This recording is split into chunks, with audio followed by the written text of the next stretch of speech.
कीर्तनियो सदा हरि। सदा कीर्तन, सदा बोलो, चुप रहते तो ये चुप तो और लोग हैं ही। कुत्ते चुप रहते हैं, वृक्ष चुप रहते हैं, गाय बैल सब चुप है। ईश्वर के विषय में कुछ बोलना चाहिए ना, भगवान के विषय में बोलना चाहिए, चुप क्या रहना। तो वो कहा चुप चुप चुप चुप। भक्त लोग तो कंफ्यूज्ड हो गए, तो लोग देखने लगे हमारे तरफ। मैं आगे बढ़ गया था कि महाराज जी चुप होते हैं कि नहीं, क्या कर रहे हैं। तो हमसे आकर के नहीं कहा, कुछ शर्म किया होगा, नहीं आकर के कहा। मैं बोल रहा था हरे कृष्णा कृष्णा कृष्णा हरे हरे राम राम राम। एक दूसरा व्यक्ति आया, हमसे कहा कि महाराज इस आश्रम में चुप रहने का नियम है। मैं कहा हरि बोलो, ये नियम सब जगह का है, सारी दुनिया का नियम है, तुम्हारे आश्रम का ही नहीं। ये सार्वभौम नियम है, सारी भूमि पर है। हरि बोल, ये सारी दुनिया का नियम है। तो नहीं, इस आश्रम में ये नियम है। मैं कहा आश्रम का नियम है ना, लेकिन भगवान चैतन्य महाप्रभु ने कहा है कीर्तनीय सदा हरि। सारे जगत में सब जगह भगवान का नाम होना चाहिए। आप भी बोलिए और सब बोलिए हरे कृष्णा कृष्णा कृष्णा हरे हरे हरे राम। तो वो बेचारा कंफ्यूज हो गया, जाकर अपने गुरु महाराज से कह दिया। गुरु महाराज जाकर कहा कि तो कुछ लोग आए हैं, ये हरि बोल हरे कृष्ण कर रहे हैं। तो गुरु जी कहा हरे कृष्ण वाले हैं, तो ठीक है वो लोग करते ही रहते, छोड़ दो। हरे कृष्ण वो भी स्वीकार कर रही, वो लोग कहते ही रहते हैं, वो हरे कृष्ण हमेशा करते रहते हैं, उनको मत मना करो। तो इस तरह से वास्तव में ये हरे कृष्ण महामंत्र सार्वभौम है, सार्वकालिक है। तो सवेरे शाम दोपहर, या 78 में, 76 में, 77 में, जनवरी में, फरवरी में, सुबह शाम, हर एक समय कीर्तनीय सदा हरि। सब समय कीर्तनीय बोलना चाहिए। कीर्तन का मतलब है बोलना, या लिखना, या ग्रंथ छापना। हम लोगों का स्वरूप है कि कृष्ण के दास है, तो कृष्ण के विषय में बोलना, उनको ग्लोरीफाई करना, प्रचारित करना, ये हमारा सहज स्वभाव है। पुस्तक बांटना, जप करना, कीर्तन करना, सुनना, प्रचार करना, ये आवश्यक है। लोगों को पता चलना चाहिए कि वास्तव में भगवान परम सुंदर हैं, परम कृपालु हैं, हमारे अपने हैं, हमसे स्नेह करते हैं, हमारे सुहृद हैं। यह नहीं कि लोगों को पहले ही पता चल जाए कि वो निराकार है और हमसे न भेंट करेंगे, न बात करेंगे, न खान पान पूछेंगे। ये कैसा विचार है? कोई किसी के बारे में भगवान का कंसेप्शन देता है तो बता दे कि वो तो आपसे बात नहीं करेंगे। जो हमसे बात ही नहीं करेंगे तब हम उनसे क्या उनका भजन करें? कभी सामने आकर के पूछेंगे नहीं कि तुमको पानी चाहिए कि नहीं, भोजन चाहिए कि नहीं, कुछ नहीं। क्या इस प्रकार का ईश्वर जो सारी दुनिया को बनाया और दुनिया में बने हुए जीव से बात तक नहीं करेगा, तो कैसा भगवान है बताइए। कोई ऐसे पिता की आप कल्पना कीजिए कि बच्चा पैदा किया दो चार, लेकिन पूछा जो कैसे है तो वो कभी बात नहीं करेंगे तुम लोगों से, कभी उनसे भेंट नहीं कर सकते, मिल नहीं सकते। तो ऐसा बाप किस काम का है? ये मिल ही नहीं सकते, भेंट नहीं कर सकते। और उससे मैं शुरू में कहा कि इस धारणा ने, इस कंसेप्शन ने जगत में भक्ति को नष्ट कर दिया है, भक्ति नहीं आ रही। इसलिए हम लोगों का धर्म बनता है कि इस कंसेप्शन के विपरीत प्रचार करें। प्रचार तो वैसे हो ही रहा है, लेकिन फिर भी श्रील प्रभुपाद चाहते थे कई गुना अधिक होना चाहिए, बहुत प्रचार की आवश्यकता है। तो भंवरे भगवान का यश गाते रहते हैं। देखिए वृक्षों का और भंवरों का वर्णन किया। अब भगवान पक्षियों का वर्णन कर रहे हैं। नृत्यं तमी शिखिन इड्य मुदा हरिण्यः कुर्वन्ति गोप्यैव ते प्रियमीक्षणेन सुक्तैश्च कोकिल गणा गृहमागताय धन्या बनौकशय्या निशता निसर्गः। पक्षियों के प्रति अपना अभिनंदन भगवान व्यक्त कर रहे हैं कि हे इड्य, हे कीर्तनीय, श्री बलराम जी के लिए कह रहे हैं, हे स्तुत्य, हे कीर्तनीय, अमी शिखिन नृत्यंती, देखिए ये मयूर आपके आगे आगे बगल में नाच कर रहे हैं। श्री कृष्ण के आगे आगे मयूर नाच करने लगते थे, ये जहां तहां, और पंख ऊपर उठा करके नृत्य करने लगते थे खुशी में। तो भगवान कहते हैं, देखिए, दिखा कर कह रहे हैं अपनी तर्जनी से, ऐसे दिखा दिखा कर भगवान कह रहे हैं। अमी शब्द यह बता रहा है, देखिए ये मयूर नृत्य कर रहे हैं, और हरिण्या कुर्वंती गोप्यवते प्रियमीक्षण है ना, ये हरिणियां अपने सुंदर सुंदर नेत्रों से आप पर देख रही हैं, उसी तरह से देख रही हैं जैसे गोपियां आप पर देखती हैं। इस तरह से भगवान बिल्कुल भूल गए वर्णन कर रहे हैं। 2 बार भगवान इस बात का वर्णन कर रहे हैं। श्री बलराम जी से कहते हैं, जैसे गोपियां आप पर प्रेम से देखती हैं, वैसे ही ये हरिणियां बड़ी बड़ी आंखों से आपको देख रही। एक कवि ने लिखा है कि यहाँ पर ऐसा भगवान क्यों वर्णन कर रहे हैं, श्री बलराम जी से यह क्यों कह रहे हैं कि गोपियां आपको देख रही हो। वास्तव में श्री कृष्ण अपना वर्णन कर रहे हैं। एक भक्त ने बड़ा सुंदर समाधान किया है। वो कहते हैं कि जिस मनुष्य का, जिस व्यक्ति में दृढ़ अभिनिवेश होता है, प्रेम होता है, तो अवश्य अवस्था में उसके मुख से वो बात प्रकट हो जाती है। गोपियों में भगवान श्री कृष्ण का अभिनिवेश है, वो दिन रात चिंतन करते रहते हैं, तो इसलिए वे इस बात को भी भूल गए कि मैं बड़े भाई से बात कह रहा हूं। और सखाओं के बीच में कहते हैं, गोपियां जैसे प्रेम से आपको देखा करती है, ऐसे ये हरिणियां देख रही हैं। सब तो वर्णन अपने लिए कर रहे हैं।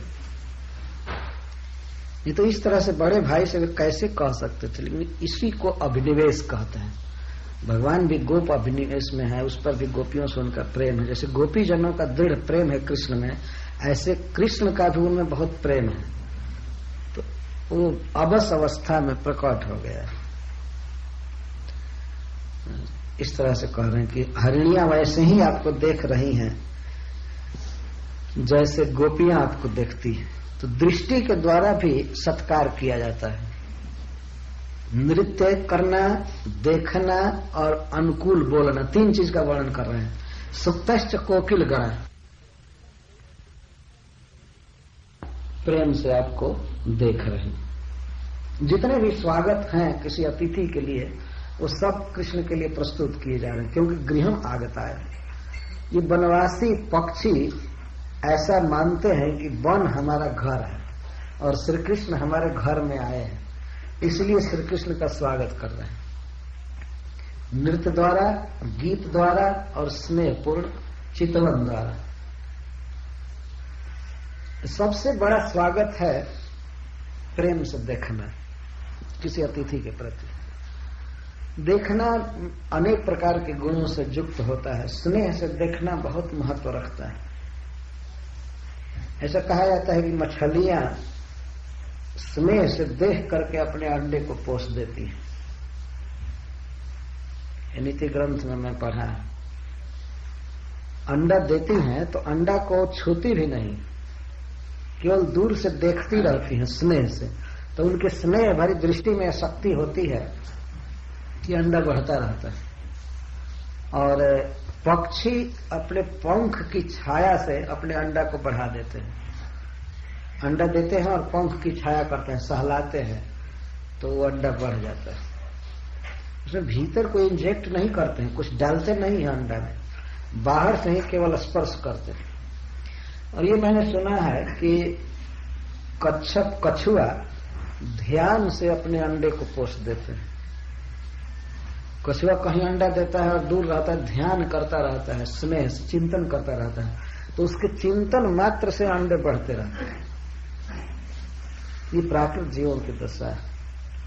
तो इस तरह से जब एक साधारण जीव भी आंख से देख करके, स्नेह से देख करके अपने अंडे को बढ़ा सकता है, तो फिर भगवान को स्नेह से देखा जाए या भगवान हम पर स्नेह से देखें तो उसका कितना महत्व हो सकता है। इसलिए मंदिर में आना चाहिए, इसलिए नहीं कि हम भगवान को देखेंगे केवल, इसके लिए भी आना चाहिए कि भगवान हमको देखा करें, तो हम निरोग रहेंगे, धनी रहेंगे, सुख से रहेंगे, ठीक रहेंगे। वो भी देखा करो, उनकी दृष्टि में बहुत शक्ति है। एक बार की बात है, मैं सुना था, वृंदावन की बात है। स्वामी शरणानंद सरस्वती मानव सेवा संघ के संस्थापक हैं, भारत में एक मानव सेवा संघ। तो सूर थे, अंधे थे, फिर भी बांके बिहारी जी का दर्शन करने नित्य जाते थे। तो एक बार कुछ लड़कों ने मजाक किया उनसे, स्वामी जी से, कहा कि स्वामी जी और लोग तो बांके बिहारी जी का दर्शन करने आते हैं, तो आपको तो दिखता नहीं है, तो आप क्यों आते हैं रोज? तो स्वामी शरणानंद जी ने कहा कि मैं आता हूं कि बांके बिहारी जी देख लें कि हमारा दास हाजिरी दे गया। मैं आता हूं कि वे देख लें हमको, मैं उनको नहीं देखता हूं, लेकिन वे हमको देख ले, इसके लिए आता हूं। बाकी बिहारी तो अंधे नहीं है ना? लोग कहे नहीं वो अंधे नहीं है। कहा तो वो देख लेते हैं। वो बड़े लज्जित हुए लड़के। तो इसलिए भी आना चाहिए कि भगवान हमको देखे। या अपने घर में भी जो ठाकुर जी को रखे हैं फोटो के रूप में या मूर्ति के रूप में, तो जाकर कभी बैठना चाहिए कि भगवान हमको देखें, हम उनको देखें। हो सकता है हम उनको न देखें, हमारा मन इधर उधर हो, लेकिन भगवान तो देखेंगे निश्चित कि आया है हमारी शरण में। तो उनके देखने से जीव फ्लॉरिस्ट होता है, वास्तव में उसके दुख मिटते हैं। ये देखने की भाग विशेषता। हमारे यहाँ इंडिया में तो लोग ट्रक पर भी लिखे रहते हैं, देखो मगर प्यार से। देखो, देखना मना नहीं है, लेकिन स्नेह से देखो। और साथ ही लिखे रहते हैं, बुरी नजर वाले तेरा मुंह काला। वो भी शिक्षा देते हैं। एक स्नेह भरी दृष्टि होती है। वो दृष्टि जैसे माँ अपने पुत्र को देखती है, या पत्नी अपने प्रियतम पति को देखती होगी, या पति पत्नी को देखते हैं, भाई भाई को देखते हैं। वास्तव में स्नेह भरी दृष्टि से देखते हैं। दृष्टि द्वारा ही मनुष्य के अंतःकरण के भावों का विज्ञापन होता है, नहीं तो ऐसे पता नहीं चलेगा। वाणी भी आदमी हो सकता है उल्टा बोल दे, भीतर क्रोध है लेकिन बाहर प्रकट नहीं होने देगा। कभी कभी तो ऐसा हम देखते हैं, भक्तों में भी आपस में कोई द्वेष भी रहता है, लेकिन आने आओ हरे कृष्ण आए का स्वागत है।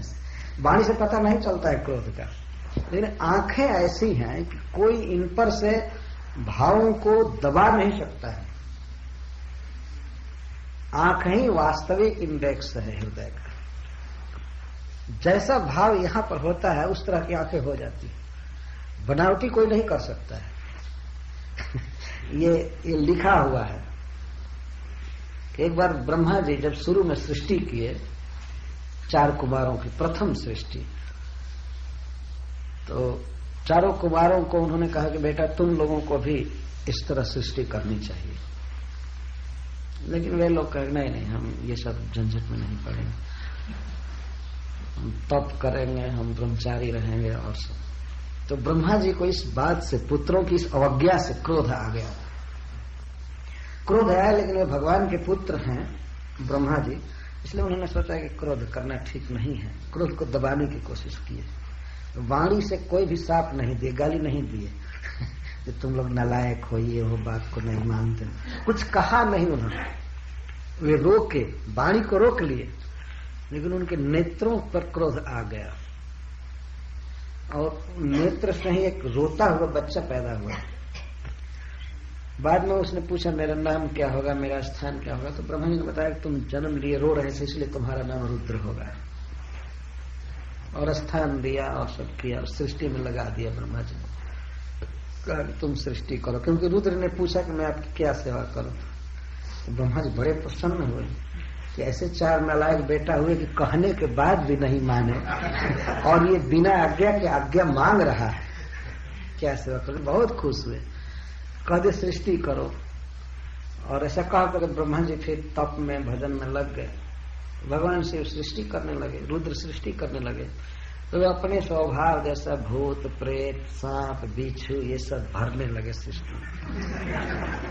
ब्रह्मा जी का बाद में ध्यान आया, देखे कि जरा सेकंड पुत्र की सृष्टि देख ले। उन्होंने देखा तो दंग हो गए कि अरे इस तरह की अनवांटेड पॉपुलेशन सृष्टि में इस तरह के जीव ब्रह्मा जी नहीं चाहते हैं कि भरे। मैं कहा बस बस बस हद हो गया, अब तुम सृष्टि मत करो, अब तुम तप करो। तो उसी समय से रुद्र अब केवल तप करते हैं। उन्होंने कहा कुछ तो ड्यूटी तो होनी चाहिए तप के अलावा। तो उन्होंने कहा बस सृष्टि का जब प्रलय करना हो तुम काम करना है, बाकी समय अब सृष्टि करना नहीं है तुमको। इस तरह से फालतू भरती है। तो ये मैं कह रहा था कि ब्रह्मा जी इतने समर्थ हैं जो क्रोध को रोक सकते हैं।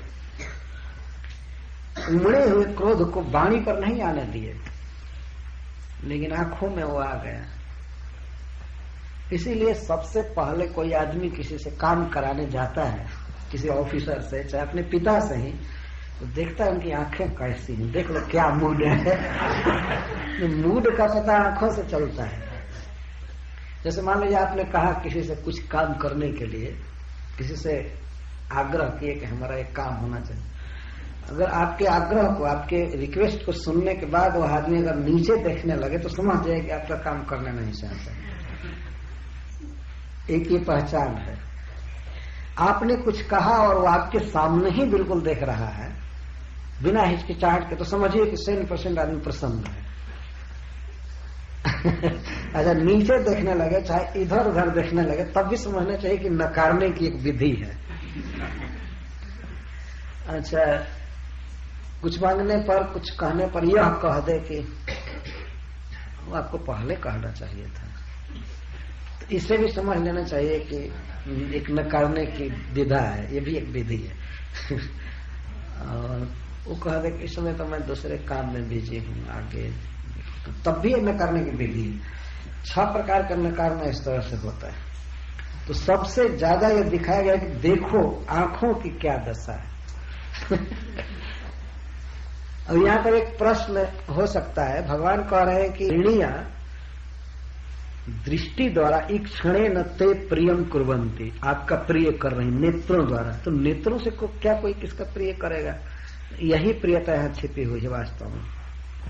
सबसे अधिक स्नेह भरी दृष्टि अपेक्षित, और कुछ भी कोई किसी को ना दे लेकिन प्रेम से देखे, और दूसरी बात जिह्वा का भी प्रयोग करे अनुकूल भाव से, तो यही बहुत बड़ा धन है। आप किसी के पास गए और वो आप प्रेम से देखे और आपसे बात करे, हो सकता है उसके पास पानी भी ना हो देने के लिए, लेकिन आंख और वाणी यदि मन अनुकूल है तो सब ठीक है, ये शास्त्र कहता है। एक नीतिकार ने तो कहा है कि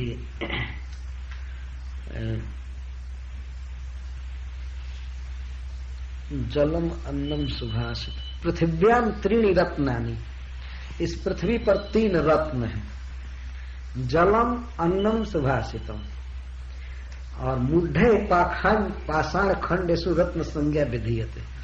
3 ही रत्न है इस पृथ्वी पर, अन्न, भोजन, जल और सुंदर वचन। मूर्खों ने पत्थर के टुकड़ों को रत्न संज्ञा दे दिया है। ये सोना चांदी ये पत्थर है वास्तव में, लेकिन इनको रत्न संज्ञा दे दिया गया है। यानी रत्न वास्तव में है पानी, जल और सुंदर वचन, यही रत्न है। और जो व्यक्ति इन तीनों से युक्त है वो धनी है, वो रत्नवान है। तो भगवान श्री कृष्ण वृंदावन में प्रवेश कर रहे हैं तो हरिणियां पूर्ण अनुकूल भाव से उनको देख रही हैं कि हमारे प्रिय हैं, हमारे घर में आए हैं, तो स्वागत कर रहे हैं। वाणी से सुक्त कोकिल गणा, वाणी से कोयल स्वागत कर रहे हैं। श्री कृष्ण के प्रवेश करते ही सभी कुहू कुहू कुहू कह कर स्वागत कर रहे हैं और मयूर नृत्य कर रहे हैं। ये स्वाभाविक हम लोग देखे हैं, जब कोई दुल्हा आता है घर पर तो इस तरह से उसका स्वागत किया जाता है। बाजे बजते हैं, कुछ लोग नाचते हैं, कई तरह के गीत होते हैं, प्रेम से मिलते हैं, देखते हैं।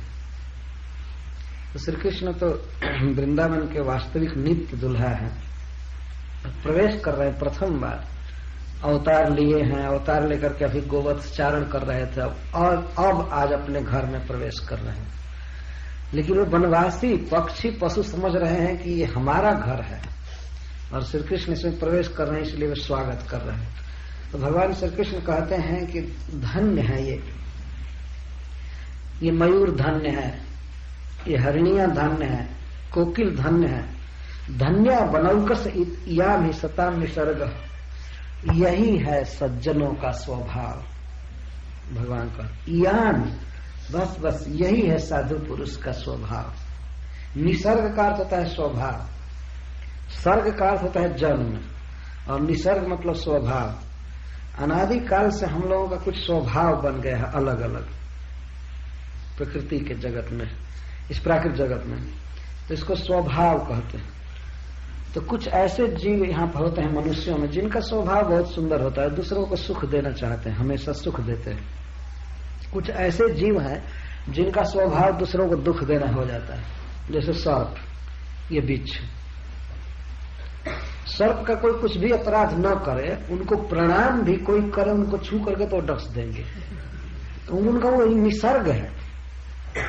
वो ये नहीं सोचेंगे कि प्रेम से कोई छू रहा है कि द्रोह से छू रहा है, बस उनका स्वभाव है।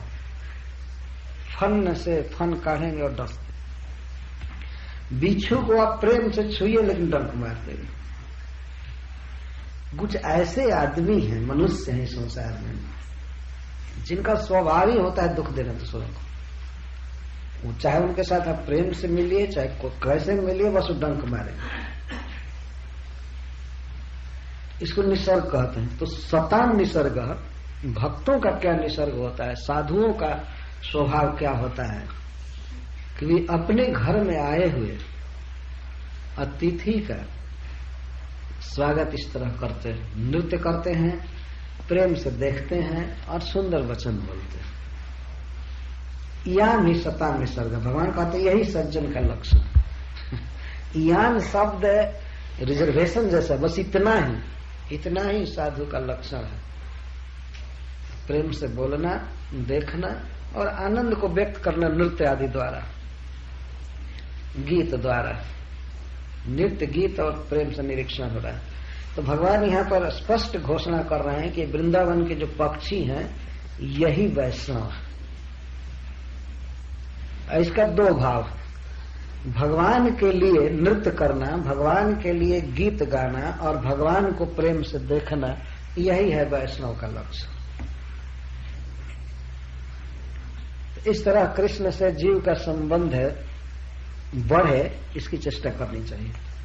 वृक्षों की तरह भगवान को अर्पण करना, प्रणाम करना, कोयल की तरह गाना, हरे कृष्णा कृष्णा कृष्णा हरे हरे, हरे राम राम राम हरे हरे। मयूर की तरह नाचना और हरिणियों की तरह प्रेम से भगवान को देखना, या परस्पर भक्तों को देखना, या निसताम निसर्ग। धन्य बनल के सब, ये वनवासी धन्य, भगवान ऐसा बोल रहे हैं। ये वन में रहने वाले, ये एडुकेटेड नहीं है, ये शिक्षा नहीं मिली है, कोई यूनिवर्सिटी अटेंड नहीं की, लेकिन इनका जीवन धन्य है। भगवान ने कभी नहीं कहा कि धन्य नगरौ कसा। भगवान के श्रीमुख से वाक निकले हैं, वन में रहने वाले धन्य।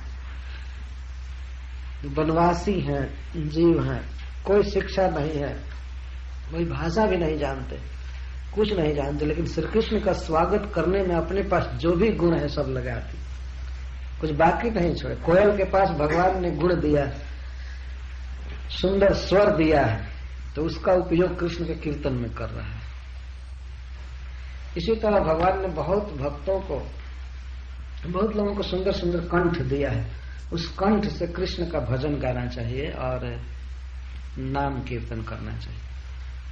ये है त्वदीय वस्तु गोविंद तुभ्यमेव समर्पयामि। भगवान के द्वारा दिए हुए सुंदर कंठ का प्रयोग भगवान के कीर्तन में, अन्य के गुणगान में नहीं लगाना चाहिए।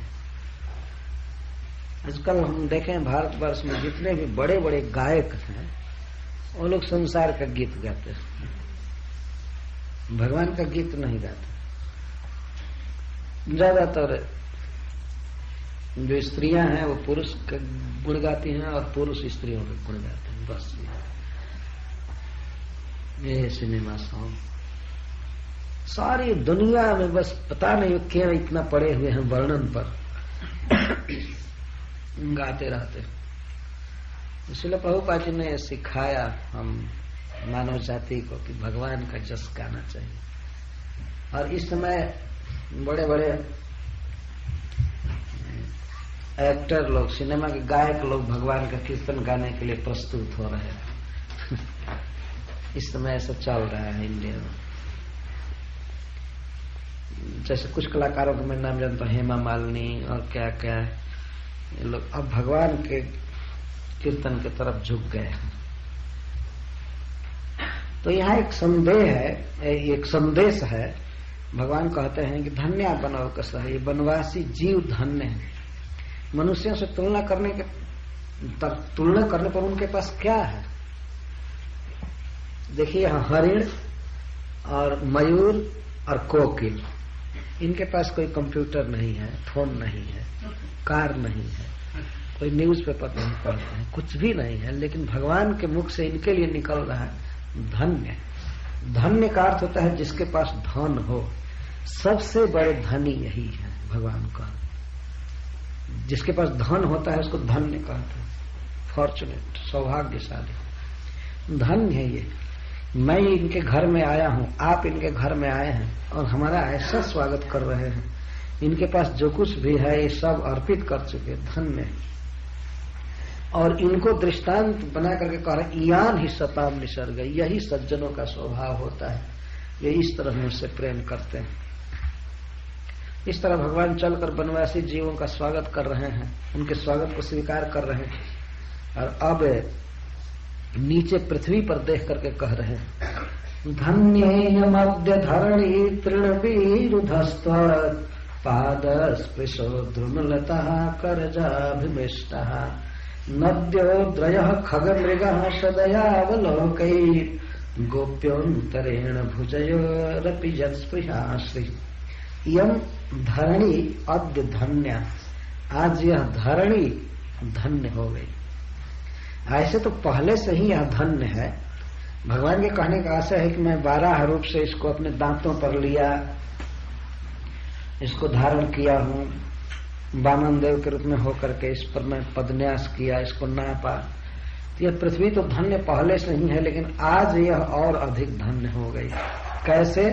तब पादस्पृश, आपके चरण कमलों के स्पर्श से आज यह परम धन्य हो गई धरती।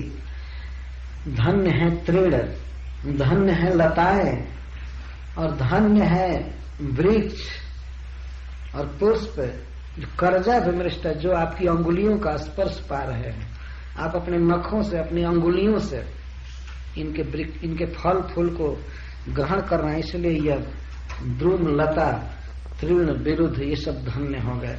धन्य है यहाँ की नदियां, यमुना, मानसी, गंगा आदि धन्य है। गिरिराज, गोवर्धन आदि पर्वत, खग, मृग सब धन्य है, जो आपके स्नेह भरित चितवन से ये पोसे जा रहे हैं। आप जिनको प्रेम से देखते हैं, जिस पक्षी पर, लता पर, वृक्ष पर, पृथ्वी पर, ये सब धन्य हो गए। और धन्य है वे लताएं, नहीं वे वृक्ष और लताएं। कभी कभी भगवान श्री कृष्ण के वक्षस्थल का स्पर्श करते हैं। श्री कृष्ण चलते हैं, जगह नहीं रहती है, तो लताओं में उनका वक्षस्थल फंस रहा है, छाती से स्पर्श होता है, लता से, वृक्ष से, विशेष करके लता से।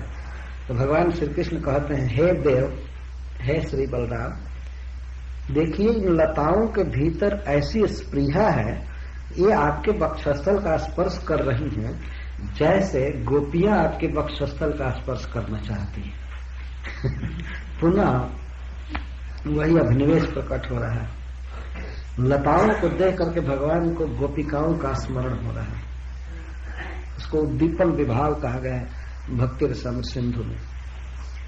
एक विशेष दृश्य को देख करके एक विशेष भाव का जब उदय होता है तो उसको उद्दीपन कहते हैं। किसी कारण से उद्दीपित कर रहा है। भगवान वृंदावन में है और उनको स्मरण आ रहा है अपनी प्रिय गोपी जनों का। इसके साथ ही साथ लताओं के सौभाग्य का वर्णन कर रहे हैं। यत् स्पृहा श्री, जिस वक्षस्थल का स्पर्श करने के लिए लक्ष्मी को भी स्पृहा रहती है, श्री को भी स्पृहा रहती है, उस वक्षस्थल का स्पर्श लताएं कर रही हैं। धन्य है लताएं, सब जगह धन्य लगाना पड़ेगा। धन्य इयं धरणी, यह भूमि धन्य है, तृण धन्य है, लताएं धन्य है, वृक्ष धन्य है, नदी धन्य है, पर्वत धन्य है, खग मृग धन्य है। कोई आपके चरण स्पर्श से, कोई आपके हस्त स्पर्श से, कोई आपके सुंदर स्नेह भरी दृष्टि से, कोई आपके भुजाओं के स्पर्श से, कोई वक्षस्थल के स्पर्श से सब धन्य हो रहे हैं। इस तरह भगवान अपना स्नेह प्रकट कर रहे हैं श्री बलराम जी के बहाने कि धन्य, आपके हाथों का स्पर्श पाकर धन्य है, मतलब मेरे हाथों का, इस तरह से कह रहे हैं धन्य हो गए। कैसे भगवान ने कहें कि हमारे चरण से धन्य हो गई पृथ्वी, हमारे हाथ स्पर्श से धन्य हो गए वृक्ष, ये सब, तो उस तरह से इनडायरेक्ट में बोल रहे हैं। धन्य है मध्य धरणी तृण विध्वस्त, धन्य है वह भूमि जहाँ भगवान डायरेक्ट अपना चरण विन्यास कर रहे हैं, जहाँ वह भूमि अनेक प्रकार के सज्जाओं से युक्त है, जहाँ श्री कृष्ण बैठते हैं, पत्थर पर बैठते हैं, सज्जाओं पर बैठते हैं। धन्य है वृक्ष जिनके पत्ते को वो तोड़ करके आसन बनाते हैं, जिनके पुष्प को लेकर बनमाला गुंथते हैं, पहनते हैं या दूसरे लोग पहनाते हैं। और वे वृक्ष धन्य है जिनका फल खाते हैं। वो नदी धन्य है जिसमें श्री कृष्ण स्नान करते हैं, पानी पीते हैं। अपने साथ भगवान थर्मस लेकर नहीं जाते थे, कोई लोटा गिलास कुछ नहीं, ऐसे जाते थे वन में, फल फूल खाते थे और जमुना जी का ऐसे पानी पीते थे, ये मानसिक गंगा नदी का जल पीते, स्नान करते थे। क्यों नहीं धन्य होंगे? भगवान उनकी धन्यता का निरूपण स्वयं कर रहे हैं। धन्यो अद्रय खग मृगा सदया अवलोके, सदैव अवलोके। भगवान श्री कृष्ण स्वयं कह रहे हैं कि ये आपके स्नेह भरी दृष्टि को पा करके धन्य हो गए। मतलब मैं स्नेह से देख रहा हूं, सभी हमारे अपने हैं। कृष्ण के कहने का यही आशय है कि हे धरणी, हे वृक्षों, हे लताओं, हे नदियों, हे पर्वतों, हे खग मृगों, मैं परम स्नेह से तुम्हारे प्रति देख रहा हूं। तुम सब लोग मेरे लीला के सहायक हो, मेरे परिकर हो, मैं तुम्हारा हूं, तुम मेरे हो, तुम धन्य हो। इस तरह हृदय में तो भाव है ही, हृदय के भावों को भगवान वाणी से व्यक्त कर रहे हैं। तो जहां जाते थे वहां इस तरह वृंदावन के वृक्ष, लता, पशु पक्षी के सौभाग्य का वर्णन करते हुए कभी बांसुरी बजाते थे, कभी नृत्य करने लगते थे, कभी गान करते थे, कभी क्रीड़ा करते थे। इस तरह प्रवेश कर रहे हैं। वृंदावन में प्रवेश करके लीला क्या क्या कर रहे हैं, तो आगे इसका वर्णन है।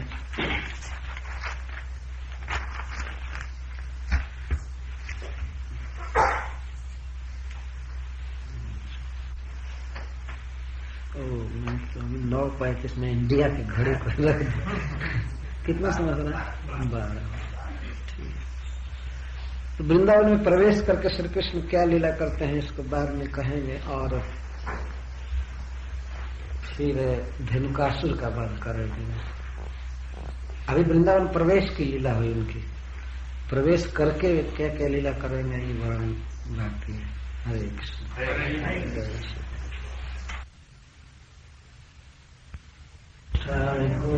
श्रीमते भक्ति वेदांत स्वामी नामिने नमस्ते सारस्वते गौरवाचार्य निर्विशेष शून्यवादी पाश्चात्य तारिणे। जय श्री कृष्ण चैतन्य प्रभु नित्यानंद श्री अद्वैत गदाधर शिवासादि गौर भक्तवृंद। हरे कृष्णा कृष्णा कृष्णा हरे हरे, हरे राम राम राम हरे। ओम नमो भगवते वासुदेवाय। ओम नमो भगवते वासुदेवाय। ओम नमो भगवते वासुदेवाय।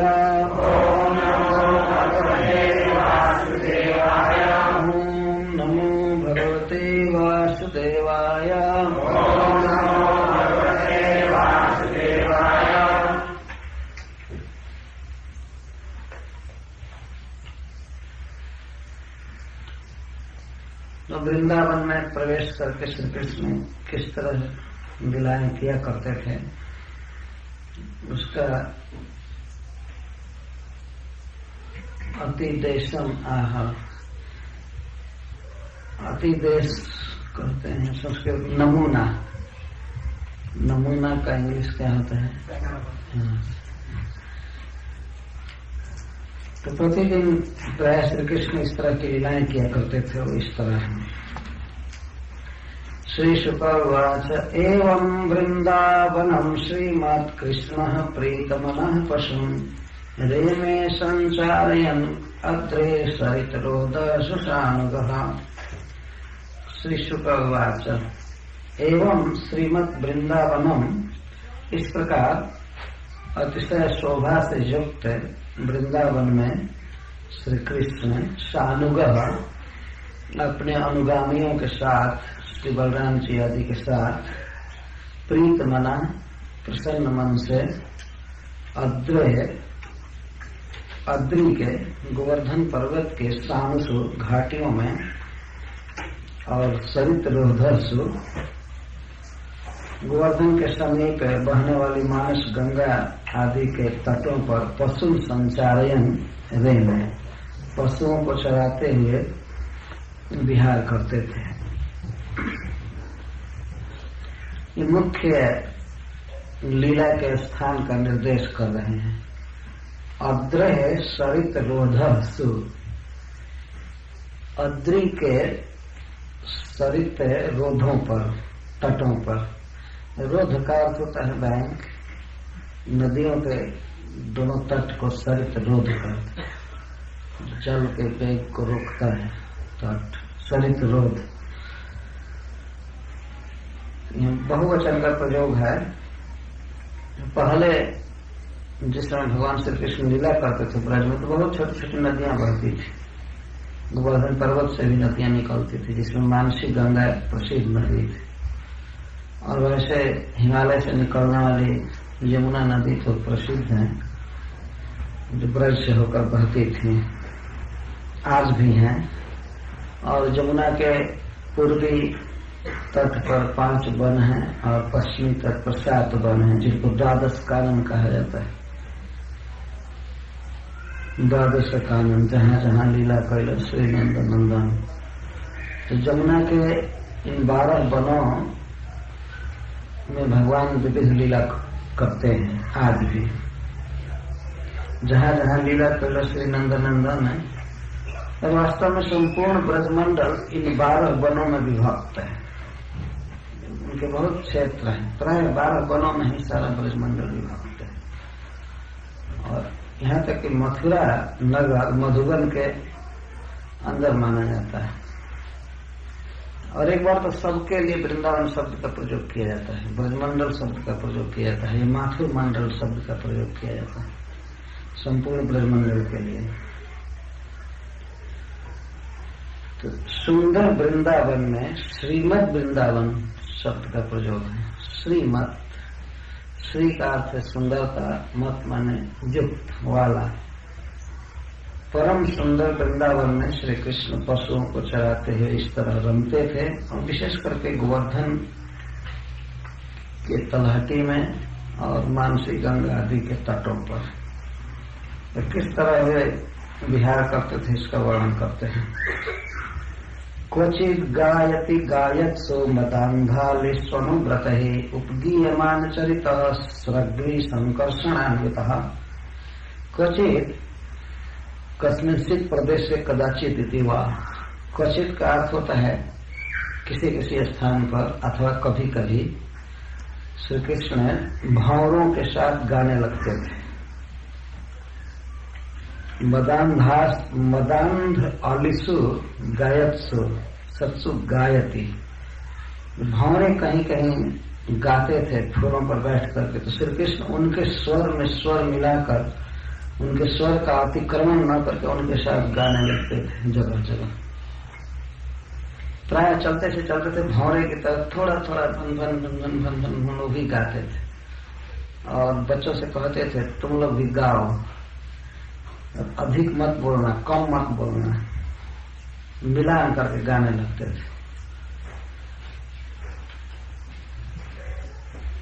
आज भी देखा जाता है गांव के बच्चे, विशेष करके वन में रहने वाले लड़के जब वन में जाते हैं गाय चराने, भैंस चराने, तो इस तरह से गाते हैं भौरों के साथ, पक्षियों के साथ।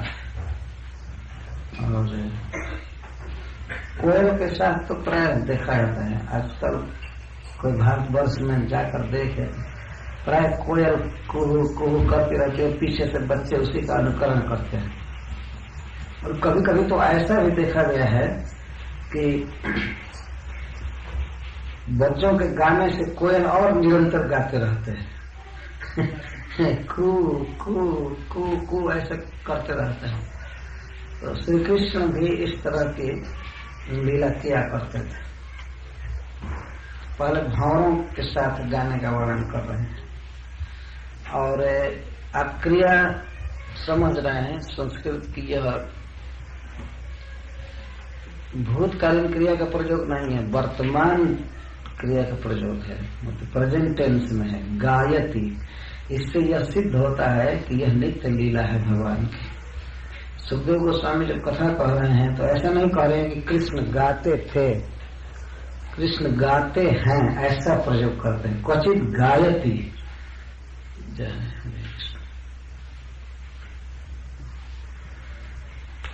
क्वचित गायति, कभी कभी गाते हैं। कब? गायत्सुर मदांध अलिसु अनुव्रत है। अनुव्रत है मतलब अपने अनुगामी सखाओं के साथ कभी कभी गाते हैं। मद से अंधा भ्रमरों के साथ। वृंदावन के दिव्य पुष्पों का पराग पी करके भंवरे मदांध रहते हैं। यह मदांध का अर्थ है आनंद से विशुद्ध हो जाना। भंवरा वृंदावन के तो स्वभाव से ही आनंदित रहते हैं, लेकिन वृंदावन के दिव्य पुष्पों के सुगंध से और उनके पराग से भंवरों की मस्ती और बढ़ जाती है। इसीलिए मदांध शब्द का प्रयोग किया गया है। इस प्राकृतिक जगत में भी हम लोग इस शब्द को सुनते हैं। कोई मदिरा पी लेता है तो उसको मदिरा मदांध कहते हैं। शराब पी लेने के बाद आदमी को शरीर की शुद्धि भूल जाती है, कभी कभी वस्त्र भी भूल जाता है, वो बकता रहता है ज्ञान का। लेकिन यह आनंद जनित अज्ञान नहीं है, आनंद नहीं है। लोग कहते हैं कि इन सब कार्यों में बहुत आनंद है, गांजा पीने में और शराब पीने में, लेकिन यह आनंद नहीं है, यह अज्ञान है एक प्रकार का। जो पीता है आदमी तो उसे शरीर का और यहाँ तक कि समाज का लाज शर्म तक का ध्यान नहीं रहता है। यह अज्ञान है वास्तव में। और अज्ञान बस थोड़े काल के लिए दुख को भूल जाता है। दुख का थोड़ा विस्मरण जैसा हो जाता है तो उस समय सुख का भी विस्मरण होता है, उसे समाज का विस्मरण होता है, शरीर का विस्मरण होता है। लेकिन वृंदावन के भंवरों का जो मदांधता है उनकी, वह आनंद जनित है। यह एक प्रेम का विकार है। भक्त जब आनंद में होता है तो उस समय शरीर की सुध भूल जाता है, समाज को भूल जाता है और सब भूल जाता है, वो अपने स्वरूप में होता है। तो वृंदावन के भंवरे सदा कृष्ण के रस में रहते हैं, इसलिए उनको मदांध कहा गया है। कृष्ण भावना जनित आनंद के मद से अंध हो जाना। अंध का अर्थ है अनुसंधान न रहना शरीर आदि का, तो गाते ही रहते हैं। तो ऐसे भावों के साथ श्री कृष्ण गाते हैं और उनका चरित्र उनके अनुगामी गाते हैं। उपगीयमान चरित्र, श्री कृष्ण गा रहे हैं भौरों के साथ और श्री कृष्ण के विषय में गीत गा रहे हैं उनके सखा। इस तरह गान चल रहा है। सब मिलाकर के भौरों का अनुगमन हो रहा है। मुख्य गायक भ्रमर हैं, इनको गंधर्व राज कहते हैं भगवान श्री कृष्ण। कभी भौरों की प्रशंसा करते हैं तो कहते हैं देखो सखे इतने सुंदर गा रहे हैं कि इनके आगे गंधर्व भी कुछ नहीं है, कितना सुंदर गा रहे हैं। परंतु उपगीय मान चरित्र श्री कृष्ण के शोभा चरित्र लीला आदि का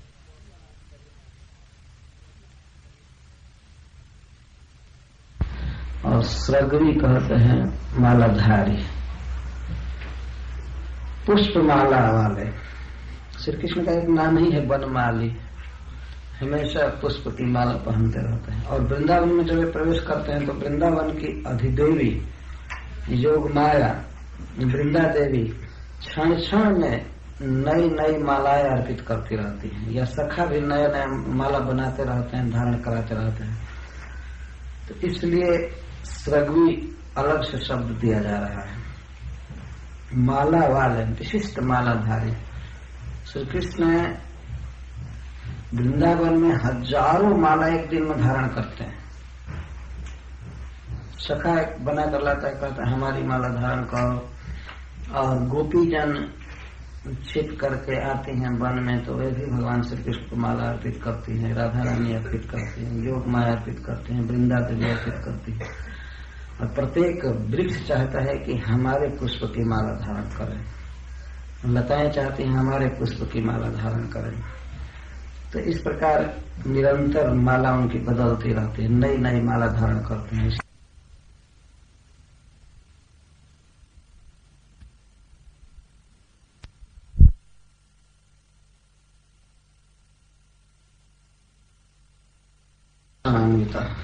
और जो भी लीला कर रहे हैं उसमें संकर्षण साथ में है, श्री बलराम साथ में, गाने में, नाचने में। तो इस प्रकार वृंदावन में गोचारण करते समय श्री कृष्ण की एक आसक्ति देखी जा रही है गान में। भौरे उनका जस गा रहे हैं, और भौरे जैसे जैसे गा रहे हैं श्री कृष्ण वही गा रहे हैं। इसका मतलब अपनी कीर्ति गा रहे हैं। श्री कृष्ण भी अपने कीर्तन में आसक्त है। हरे कृष्णा कृष्णा कृष्णा हरे हरे, हरे राम राम राम हरे हरे। तो यह है भगवान के कीर्तन का आनंद, कि वे अपने कीर्तन का आनंद स्वयं लेते हैं। इसलिए श्री कृष्ण को आत्मा राम कहते हैं। श्री कृष्ण जो आनंद लेते हैं वो अपने आप में आनंद लेते हैं। हम लोगों का जो सुख है मायाबद्ध दशा में, वो हमारा अपना सुख नहीं है।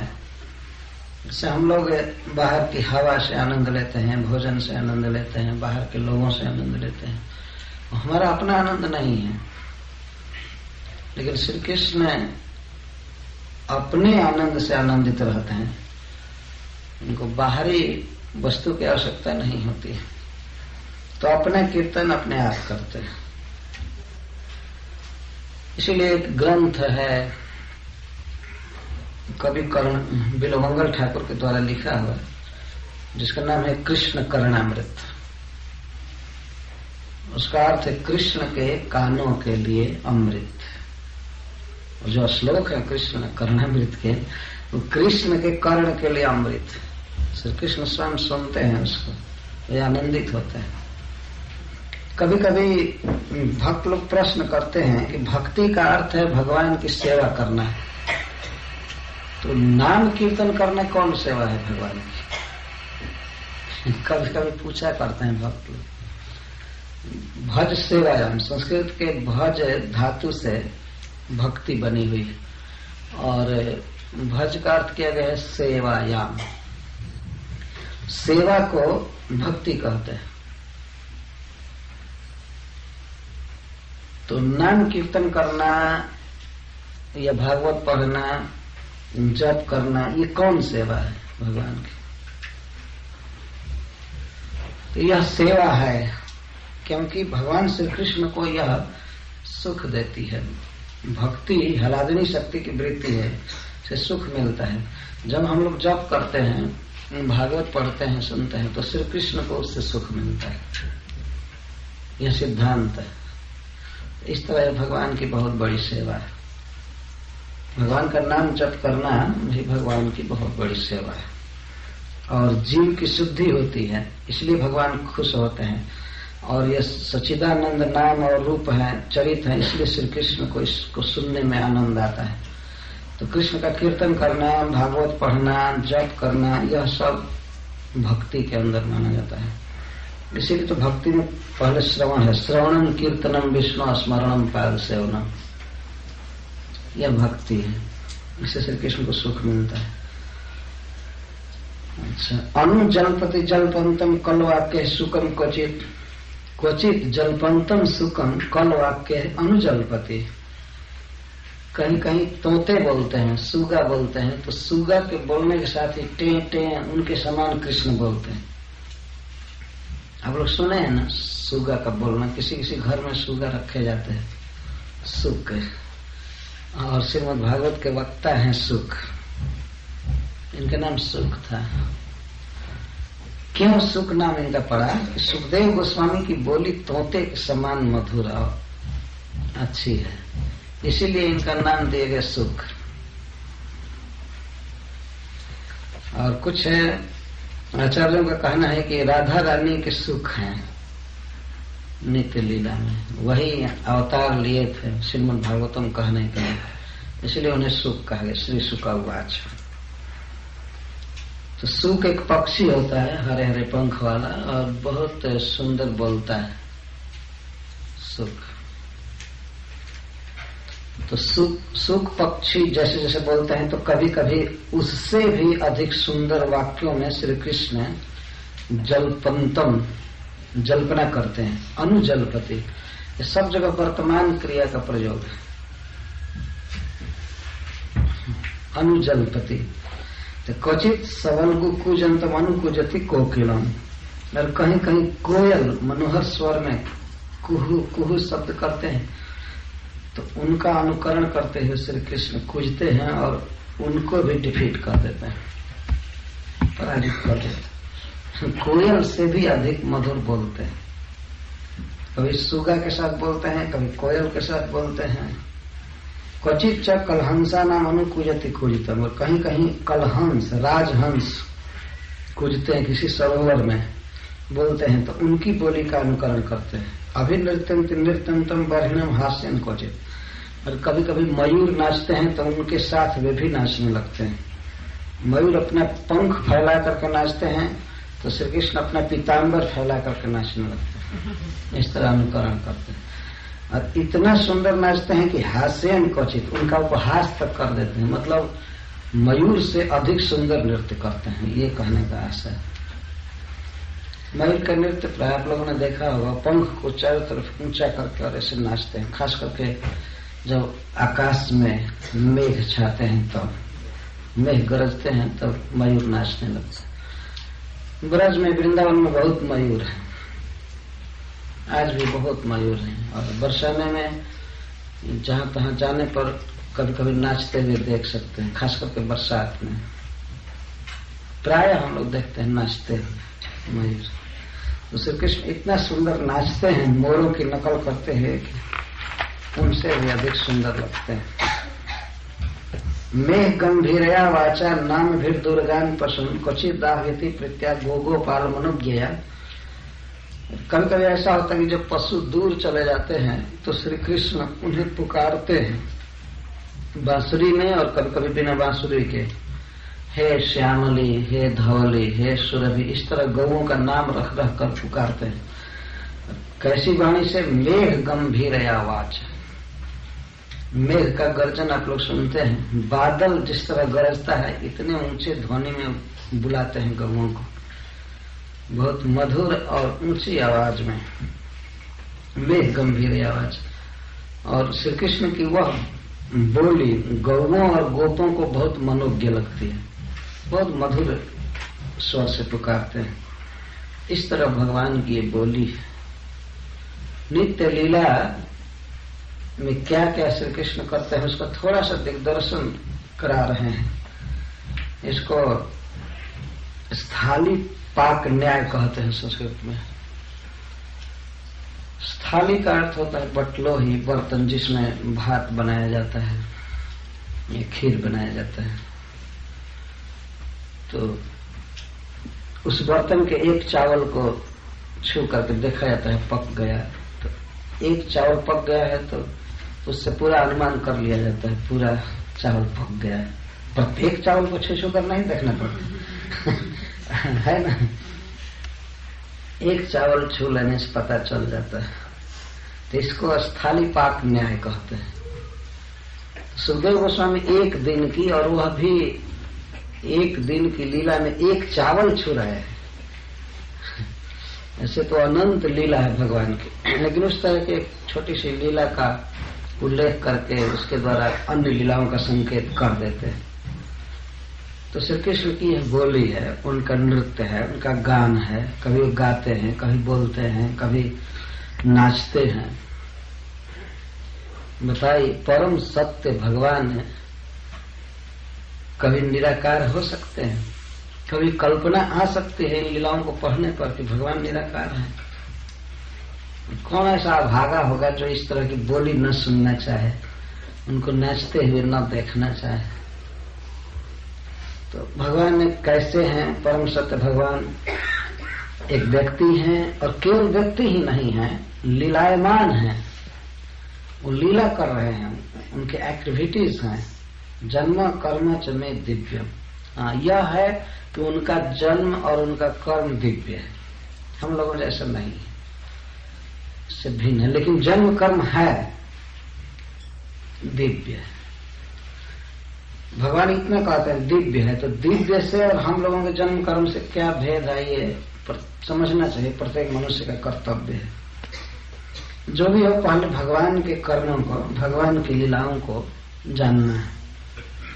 चकोर क्रौंच चक्राभो भारद्वाजन से बढ़ अनुरौती स्म सत्वानाम भीतव्या सिंह।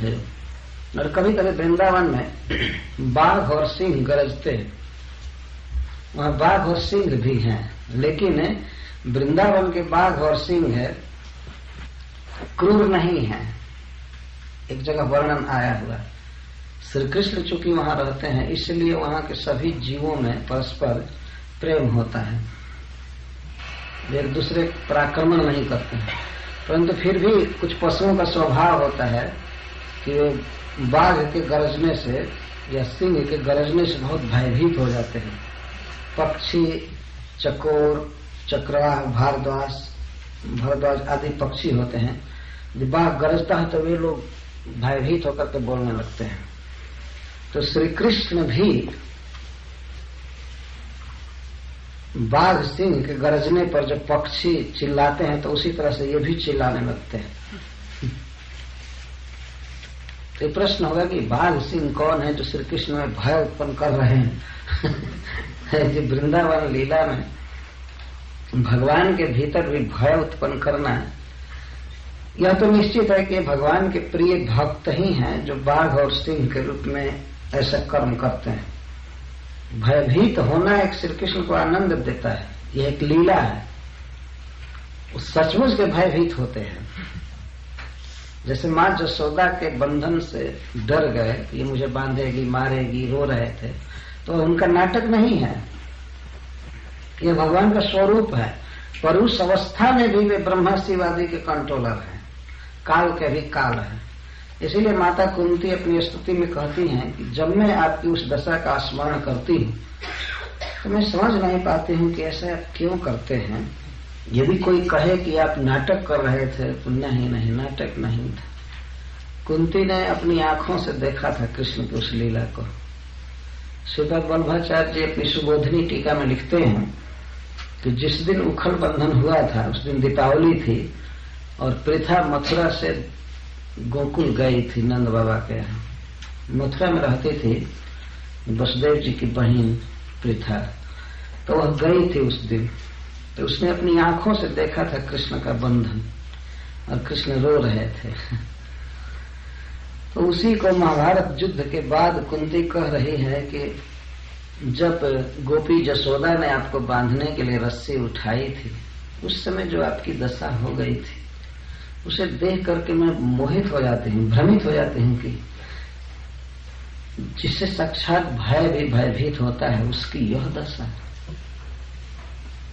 इस समय मैं देखी हूँ कि आप इस विश्व युद्ध का नायकत्व किए हैं, हमारे बच्चों की रक्षा ब्रह्मास्त्र से किए, इससे किए, उससे किए। और एक दिन आप ऐसे थे कि रस्सी उठाने से डर गए, रो रहे थे, ऐसे रो रहे थे कि आपके आंखों में से आंसू गिर रहे थे और आंसुओं से आंख का काजल घुल गया था और आपके गाल पर हाथ पर काजल लग रहा था। आप सचमुच भयभीत थे। इन दोनों लीलाओं में प्रथा मिलान कर रही है।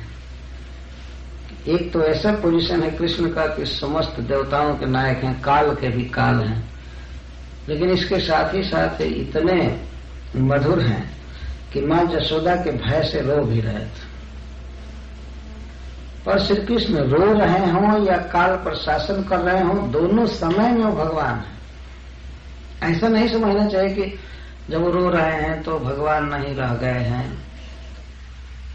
कुछ और पोजीशन बदल गया है, वे अच्युत है। वृंदावन में भी जब बाघ के गरजने से भयभीत होते हैं और पक्षियों जैसा चिल्लाते हैं, तो ऐसा नहीं समझना चाहिए कि यह भगवान का केवल नाटक मात्र है।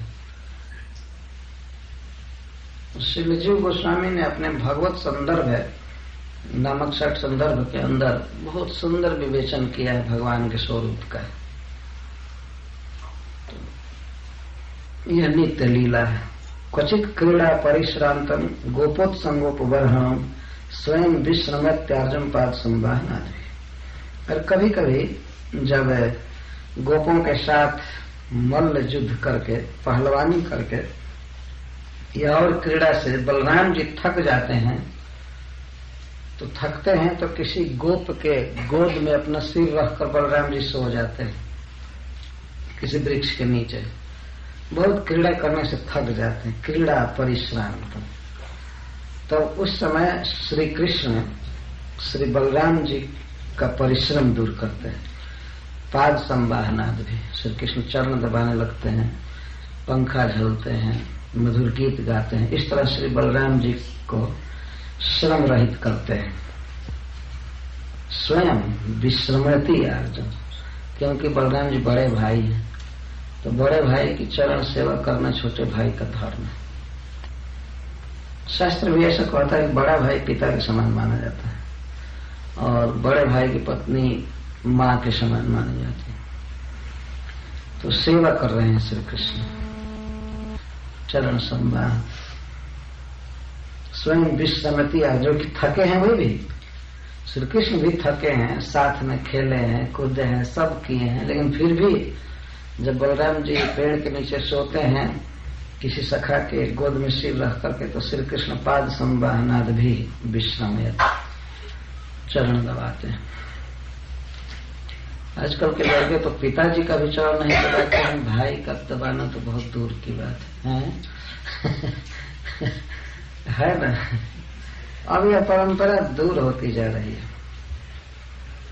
लेकिन पहले के लोगों के जीवन में दैनिक रूटीन था, स्केड्यूल था कि वे अपने से बड़े लोगों का चरण दबाते थे।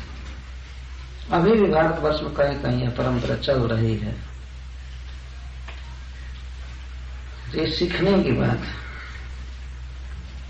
कुछ नैतिकता भी दिखती चलती है सब जगह। ये भगवान की लीला है, लेकिन फिर भी छोटे भाई के पोजीशन पर रहकर भगवान जो कुछ कर रहे हैं, ये सीखने की बात है। अच्छा, जब वे थक करके सोते हैं तब दूसरे भक्त उनका चरण दबाते हैं। कभी कभी क्या करते हैं, नृत्य तो गायतः कापी बल्ग तो युद्ध तो भीतर गृहस्थ हस्त गोपानन ससंतो संसतु। कभी कभी दोनों भाई हाथ में हाथ मिला करके खड़े होते हैं और अन्य सखा का नृत्य देखते हैं। दोनों भाई खड़े होकर के कहते हैं अब तुम लोग नाचो, तो नृत्य तो सखा नाच नाच करके दिखाते रहते हैं और ये प्रशंसा करते हैं, वाह वाह कितना सुंदर नृत्य है, स्वर्ग के देवता भी ऐसा सुंदर नृत्य नहीं कर सकते। श्री कृष्ण प्रशंसा करते हैं और वास्तव में प्रशंसा सत्य है। भगवान के पार्षद जितना सुंदर नृत्य करते हैं उतना देवता नहीं कर सकते। गायता काफी, और कभी विशेष गीत गाते हैं आलाप ले करके, तो भगवान प्रशंसा करते हैं, प्रशंसा में कभी कभी व्यंग भी करते हैं। तुम्हारा तो ऐसा गला है कि इससे चित्ररथ गंधर्व भी फेल हो जाते हैं। बहुत सुंदर, बहुत सुंदर। वल्गतः, वल्ग का अर्थ है आलाप लेना विशेष गीत का। और कभी कभी युद्ध करते हैं सखा लोग, पहलवानी आपस में करते हैं, तो आपस में हाथ मिलाकर कृष्ण और बलराम उन सखाओं की प्रशंसा करते हैं और कभी कभी हंसते हैं। क्वचित पल्लव तल्पेशु नियुद्ध श्रम कर्षिता वृक्ष मूलाश्रय सेते गोपत संगोपवर्हण। और कभी कभी श्री कृष्ण विश्राम क्रीड़ा करते हैं वृंदावन में। जैसे लोक में चरवाहे थक जाते हैं, काम करते करते खेलते खेलते थक जाते हैं तो विश्राम करते हैं, वैसे ही श्री कृष्ण कभी कभी विश्राम करते हैं। तो अब श्री कृष्ण के विश्राम लीला का वर्णन कर रहे हैं। क्वचित नियुद्ध श्रम कर्षित, खास करके श्री कृष्ण थक जाते हैं नियुद्ध करने से। नियुद्ध का अर्थ होता है रेसलिंग, पहलवानी। खूब चलता रहता है, गौएं चलती रहती हैं अपनी इच्छा से, और वृंदावन में हमेशा खेल गान, कभी पहलवानी, ये सब चलती रहती है। ये आनंद की लीला है। भगवान श्री कृष्ण जब मथुरा गए तो मथुरा में उन्हें चिंता होने लगी। उनके माता पिता कारागृह में थे और शत्रु के नगर में गए और चिंतित थे कि उनकी एक लीला है, वहां की राजनीति का चक्र था। लेकिन वृंदावन में कोई गम नहीं है, कोई दुख नहीं है, आनंद से खेल रहे हैं। तो खेलते खेलते और द्वंद्व युद्ध करते करते थक जाते हैं। नियुद्ध श्रम कर्षिता तो वृक्ष मूलाश्रय हसेते, किसी वृक्ष के मूल में जड़ के पास सो जाते। कैसे? पल्लव तल्पेशु, पत्तों के बनाए हुए तल्प पर। तल्प का अर्थ सज्जा, शयते अस्मिनिति सज्जा, जिस पर मनुष्य सोता है उसको शयन कहते हैं, सज्जा कहते हैं, उसी को तल्प कहते हैं। तो वृंदावन में श्री कृष्ण जाते हैं गौएं चराने के लिए, तो अपने साथ कोई बिछौना लेकर नहीं जाते हैं, स्लीपिंग बैग और यह हुआ कुछ भी नहीं। हम पहले सुने स्लीपिंग बैग, सोने का थैला। स्लीपिंग बैग क्या है? वो तमोगुण का थैला है बस। सोने के लिए एक बैग टांगे चलो, जो भगवान जब गौएं चराने चलते हैं तो सोने के लिए और कोई सामान नहीं रखते, बर्तन नहीं रखते, पानी पीने के लिए, खाने के लिए। कभी कभी तो पत्थर पर खा लेते हैं, खास करके बरसात के दिन में। दही भात है और सब है, साफ धोया हुआ पत्थर है, उसी पर सान करके खाए और चलो। कहाँ कहाँ बर्तन बांधे चले, ढोया चले। इस तरह खेलना है, बजाना है, तो और सब एक्स्ट्रा बैगेज क्यों रखें? तो प्रतिदिन करना था। यह भी वास्तव में एक सुख है। जब मनुष्य के पास बहुत ज्यादा फालतू सामान न हो तो यह भी कभी कभी बहुत सुख देता है। और जो उच्च कोटि के महात्मा हो जाते हैं, विरक्त हो जाते हैं, तो अपने हाथ को ही पात्र के रूप में काम लेते हैं, इसलिए उनको कर पात्र कहते हैं। जितना हाथ पलट जाता है उतना ही खाते हैं, उसी से पीते हैं, बहुत तरह का बर्तन नहीं रखते। तो श्री कृष्ण इसी तरह से लीला कर रहे हैं। तो वृंदावन के वृक्षों से पत्ते तोड़ तोड़ करके बच्चे तुरंत बेड़ लगाते थे। और देखिए, संस्कृत का थोड़ा भी ज्ञान जिनको है वो समझ जाएंगे। यहाँ क्वचित पल्लव तल्पेशु, यदि तल्पे शब्द रहता तो उसका अर्थ होता है एक वचन, एक सज्जा। तल्पेशु बहुवचन का प्रयोग है। इसका अर्थ है कि श्री कृष्ण बहुत सी सज्जाओं पर सो जाते हैं। श्री कृष्ण के हजारों मित्र हैं, सब चाहते हैं कि कृष्ण हमारे बिछौने पर सोए। सभी तोड़ तोड़ कर पत्ता बिछाते हैं, सज्जा बनाते हैं, तल्प बनाते हैं। और 4-5 ग्रुप होता है भक्तों का, सखाओं का। वो सोचते हैं श्री कृष्ण हमारे तल्प पर शयन करें। कोई सोचता है हमारे तल पर शयन करें, तो अलक्षित रूप से श्री कृष्ण उस समय अपना स्वरूप विलास प्रकट करके और सबकी सज्जाओं पर सो जाते। परंतु एक ग्रुप के सखाओं को ऐसा ही लगता है कि हमारे पास कृष्ण सोए। इस तरह सबकी इच्छा पूरी करते हैं और उस समय कोई उनका चरण दबाता है, कोई गीत गाता है, कोई कुछ करता है, किसी के गोद में सिर रहता है श्री कृष्ण का। इस तरह सब लोग गाते हैं, सुखी होते हैं। यहाँ पर इस लीला का संकेत किया गया है। क्वचित पल्लव तल्पेषु, कभी कभी श्री कृष्ण सोते हैं बहुत सी सज्जाओं पर। बहुत सी सज्जाओं पर कुछ और संकेत कर रहा है। इसे इस लीला का संकेत है। इसके साथ ही साथ इसके द्वारा एक और लीला का संकेत है। श्री कृष्ण गोचारण करते करते थक जाते हैं तो किसी किसी गहवर निकुंज में चले जाते हैं। निकुंज में जहाँ श्री राधा आदि गोपियां आती हैं और वे भी श्री कृष्ण को सज्जा पर सुला करके उनका चरण संवाहन करती हैं, पंखा झलती है, सुखी करती है। बहुत सी सज्जाओं का प्रयोग किया गया है कुछ सोच समझ करके। देखिए श्री बलराम जी के लिए जब प्रयोग हुआ तो बस एक सज्जा का प्रयोग हुआ। सज्जा शब्द का प्रयोग ही नहीं है वहां। किसी गोप के उत्संग को बरहन तकिया बना करके और बलराम जी सो गए। लेकिन श्री कृष्ण के सोने का वर्णन किया गया है तो पल्लव तल्पेषु, पत्तों की सज्जाओं पर शयन किए। तो एक व्यक्ति बहुत सी सज्जाओं पर तो शयन करेगा नहीं, लेकिन ये है श्री कृष्ण की विशेषता, सब जगह प्रकट होते हैं। और वैसे भी देखिए कितने मंदिर हैं पूरे ब्रह्मांड में। ब्रह्मा जी भोग लगाते होंगे अपने घर में, लक्ष्मी जी भोग लगाती हैं और सब भक्त भोग लगाते हैं। टाइमिंग भी सब कहीं लगभग रहता है, पर श्री कृष्ण सब खा जाते हैं, खाते हैं ना। कहीं समय में यहाँ भोग लगता है तो न्यूयॉर्क में ही भोग लगता होगा और थोड़ा भारत के टाइमिंग में भले अंतर होगा, लेकिन एक व्यक्ति सब जगह की चीज खा रहा है। कोई आदमी थोड़े ऐसा कर सकता है ना। आदमी को क्या भोग लगाएगा? वो तो कहे इसको डायबिटीज है तो चीनी मत डालो, मत डालो, वो मत डालो, ये मत करो, वो मत करो। भगवान के लिए कोई नियम नहीं। जगन्नाथपुरी में कृष्ण 52 बार खाते हैं, तो वो कितना हो गया? 24 घंटे में आधा घंटा का भी अंतर नहीं हुआ। और भी कुछ देर तक सोते हैं, 52 बार भोग लगता है उनको। इतना खाते हैं। सभी भक्तों का प्रेम से दिया हुआ कोई भी उपहार भगवान स्वीकार कर सकते, कहीं प्रकट हो सकते हैं। अर्चा विग्रह है, अर्चा विग्रह में श्री कृष्ण प्रकट है, डायरेक्ट भी प्रकट होते हैं। हम जो कुछ उनको दे रहे हैं वो वास्तव में स्वीकार करते हैं।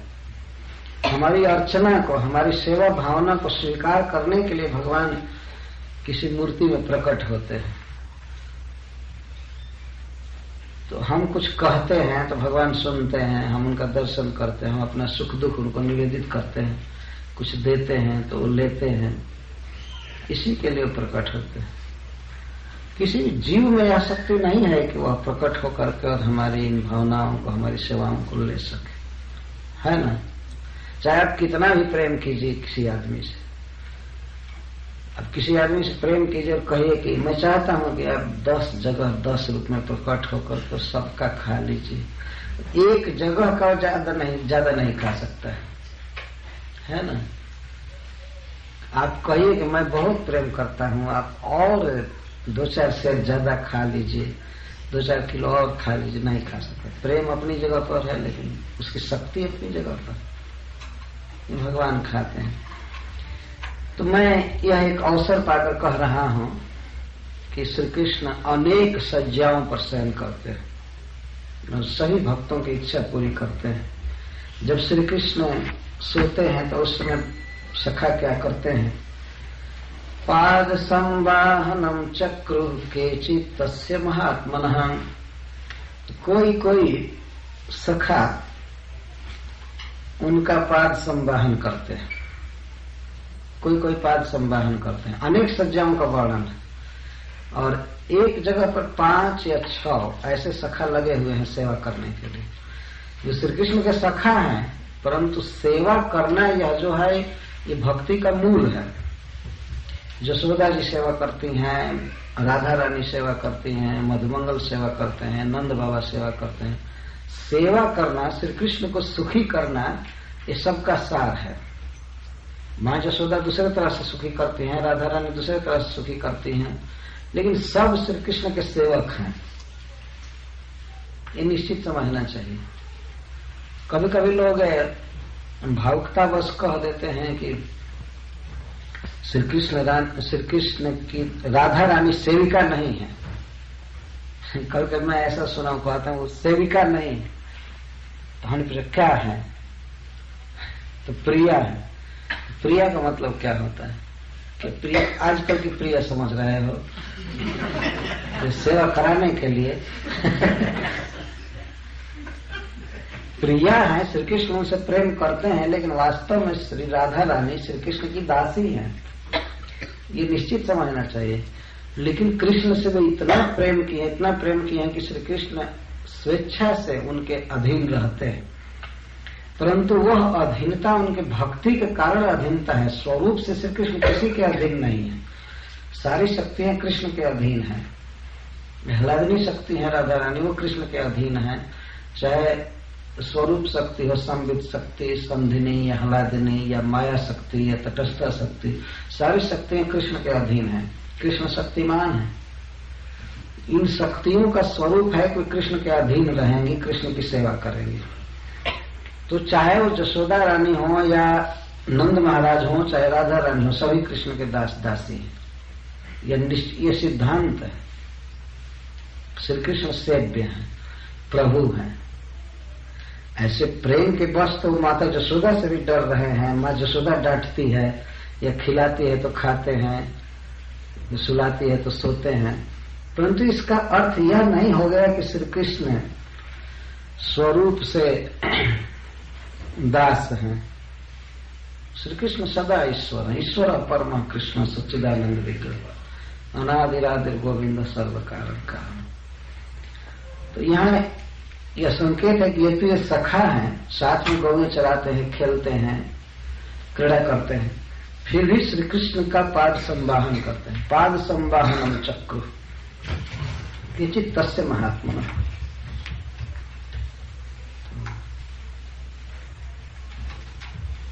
पाद संवाहनम चक्र। और अपरे हाथ पाप मानो व्यजन ही सम बीजन। और कुछ सखा व्यजन से, पंखा से हवा करते हैं। वो पंखा भी घर से नहीं ले गए हैं, वृंदावन के वृक्षों के पत्ता से वे पंखा तुरंत बना लिए हैं और कई मिलकर के पंखा करते हैं। इस तरह से पंखा झलना एक सेवा है कृष्ण की। कुछ चरण दबा रहे हैं, कुछ पंखा झल रहे हैं। अन्य तदन रूपाणी मनोज्ञानी महात्मा गायन्ति स्म महाराज स्नेह क्लीन धिया स्नेह। और कुछ सखा ऐसे हैं जो उस स्वयं लीला के अनुरूप मधुर गीत गाते हैं, जिससे श्री कृष्ण को निद्रा आ जाए। सुख से अगर मधुर कंठ से गाया जाता है धीरे धीरे तो नींद आती है। श्री कृष्ण को सुलाने वाले गीत होते हैं। आज भी वृंदावन के ऐसे कई मंदिर हैं जिन मंदिरों में श्री कृष्ण के सोने के लिए गीत गाए जाते हैं, विशेष राग के गीत गाए जाते हैं।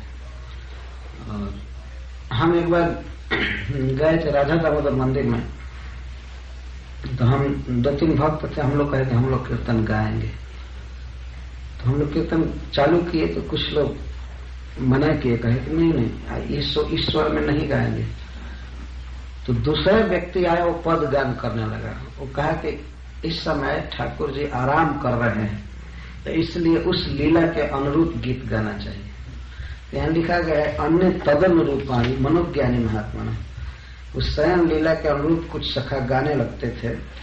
किस तरह से गाते थे? गायन्ति स्म महाराज स्नेह क्लीन धिया स्नेह। स्नेह से जिनकी बुद्धि क्लीन हो गई थी, आर्द्र हो गई थी।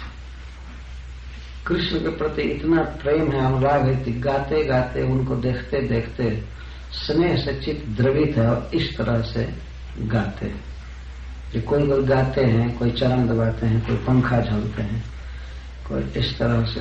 और कुछ सखा वन से फूल चुन चुन करके माला बनाते हैं, कुछ फल जुटाते हैं कि श्री कृष्ण जगेंगे तो इसके बाद खाएंगे।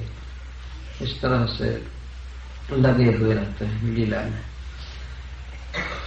एवं निगूढ़ात्मगति स्वमायया गोपात्मजत्वं चरितैर्विडम्बयन् रेमे रमालालित पाद पल्लवो ग्राम्यै समं ग्राम्यवधीश चेष्टितैः।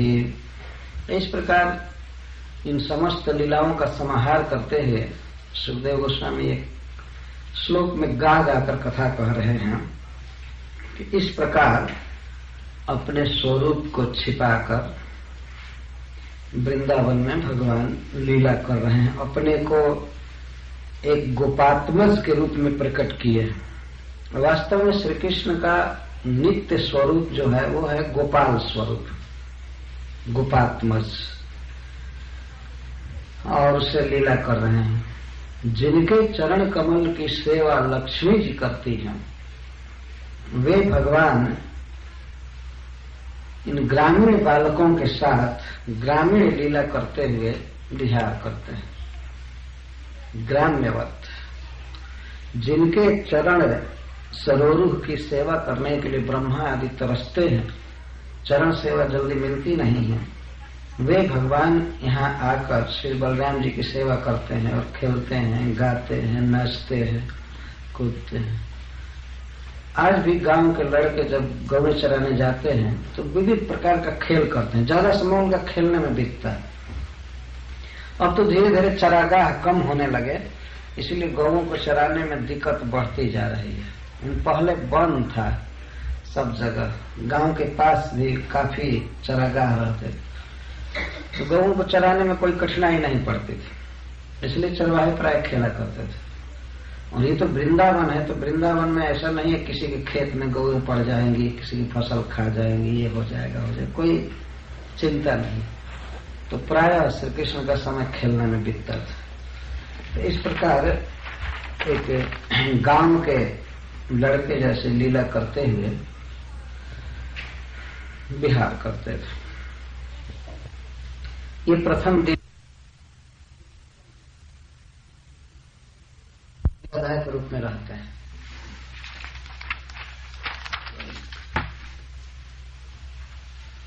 तो उससे डरते हैं कि तस्मात् कृत नराहारात्, वे लोग नर का आहार करते हैं, मनुष्य को खाते हैं।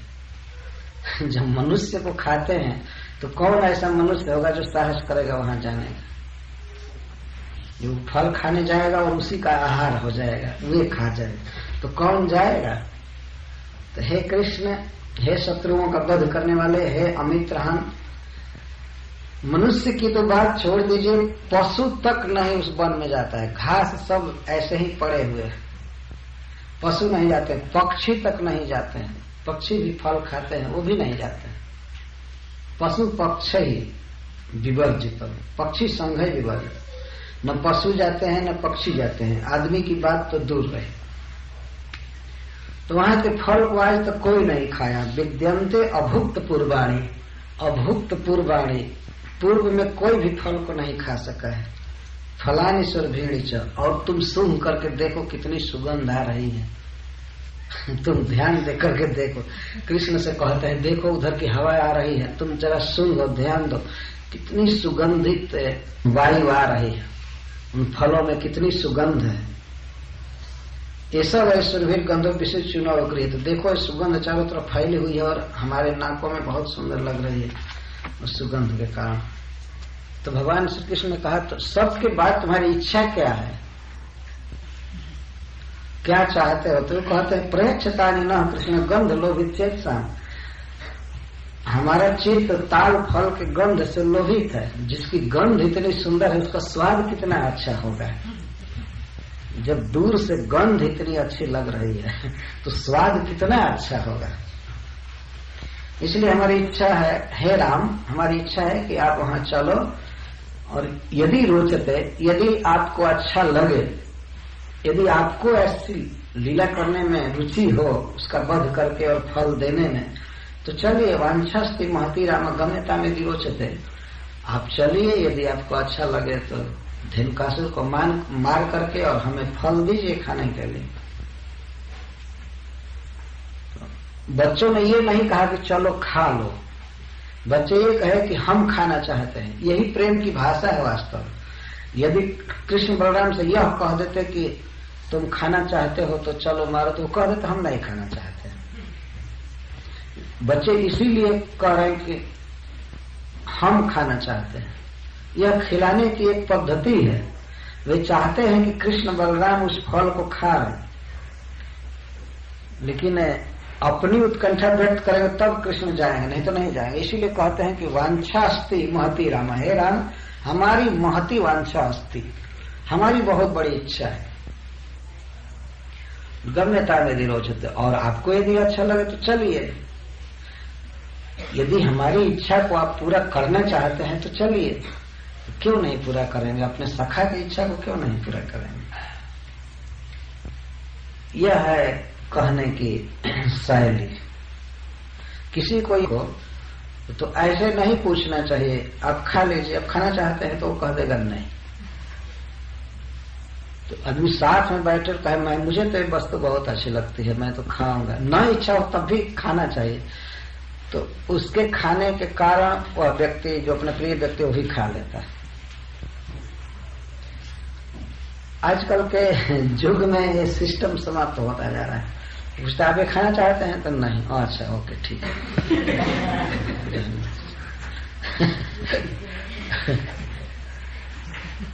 ये इसी तरह से विश्राम आदि करने के विषय में है। स्वयं अपनी उत्कंठा व्यक्त करनी चाहिए कि हम ऐसा करना चाहते हैं, तो ठीक है तो साथ में खा लेते हैं। तो एक व्यवहार की बात है, प्रेम की बात है। बच्चे करेंगे, हमारी इच्छा है, वो चाह रहे हैं कृष्ण को खिलाना है और कृष्ण को कीर्ति देना है, उनकी हार्दिक इच्छा यही है। लेकिन कह रहे हमारी इच्छा है, हमारी इच्छा को यदि आप पूर्ति करना चाहते हो तो चलो। एवं सुहृद बचा श्रुत्वा सुहृद प्रिय चिकित्सया प्रहस्त जगमतुर गोपेर वृतो ताल बनम प्रभु।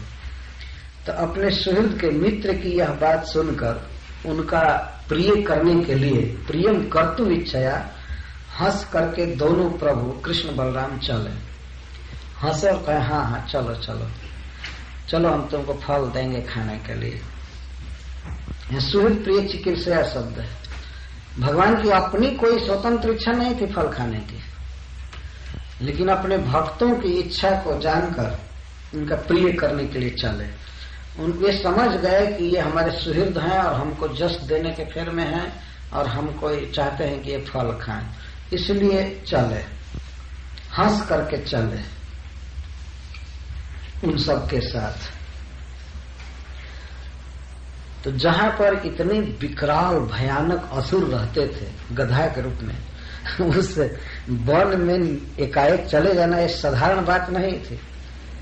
तो सब बच्चे जो पीछे पीछे चल रहे थे और श्री कृष्ण भी ऐसे चल रहे थे, पीछे थे। लेकिन श्री बलराम जी साहस किए और आगे आगे गए। ताल बन के भीतर प्रवेश करके थोड़ी दूर पर और एक ताल वृक्ष को पकड़ करके बहुत झकझोरने लगे। बल प्रविश्य बाहुभ्याम तालन संपरिकंपयन फलानी पातयाना सब मत द्वीप इवौ जैसा। जैसे कोई मतवाला हाथी किसी वन में प्रवेश करे और किसी वृक्ष को झकझोरे, इस तरह बलराम जी कई ताल वृक्षों को एक साथ पकड़ लिए। ये तालन शब्द है बहुवचन में। ताल वृक्षों को पकड़े और बाहुभ्याम अपनी दोनों भुजाओं से संपरिकंपयन उसको कंपा करके झकझोर करके और बहुत सा फल गिरा दिए। तो फलों के गिरने के धम धम शब्द हुए कई बार। बड़े बड़े फल थे और फल ऊंचे से गिर रहे थे तो बहुत जोर की आवाज हुई, बहुत फल गिरे अकस्मात बिना